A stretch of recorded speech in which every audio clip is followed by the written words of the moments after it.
Assalamualaikum warahmatullahi wabarakatuh, salam dan bahagia. Perkenalkan, saya Anissa Nur dari Universitas Sarjana Wiyata Taman Siswa Yogyakarta.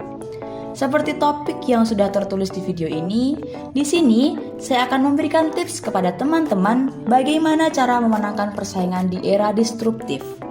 Tapi sebelum masuk ke sana, mungkin banyak dari teman-teman nih yang masih asing dengan istilah disruptif. Apa sih konteks atau arti dari era disruptif?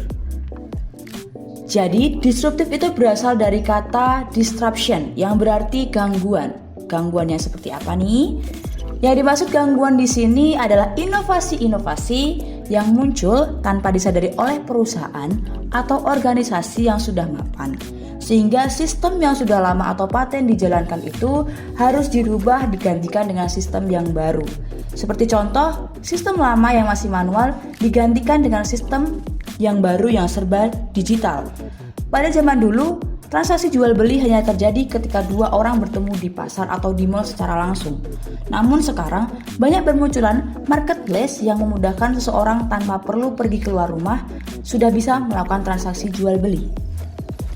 Era disruptif adalah masa di mana banyak terjadi transformasi atau perubahan tatanan bisnis yang dipicu oleh inovasi-inovasi sehingga tercipta tatanan yang lebih baru lagi.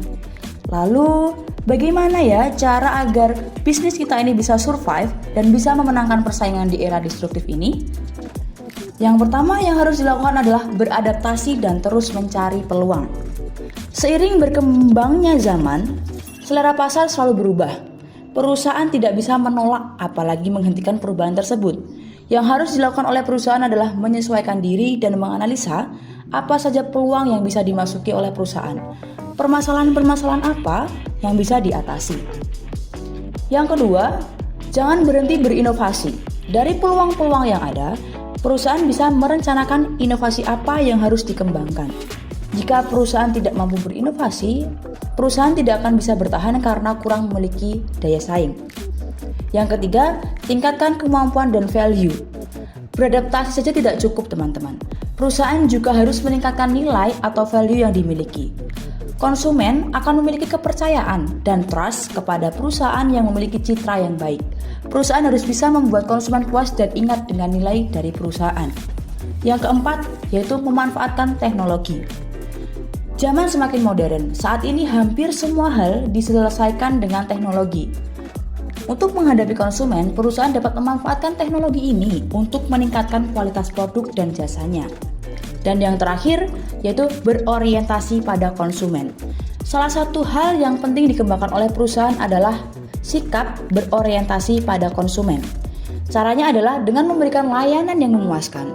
Hal ini akan membuat konsumen loyal dan enggan meninggalkan perusahaan. Oke, sekian tips dari saya. Ini murni dari pendapat saya ya. Jadi, jika ada salah dalam penyampaian saya, mohon dimaafkan. Dan mari kita sharing-sharing di kolom komentar. Terima kasih. See you di video selanjutnya.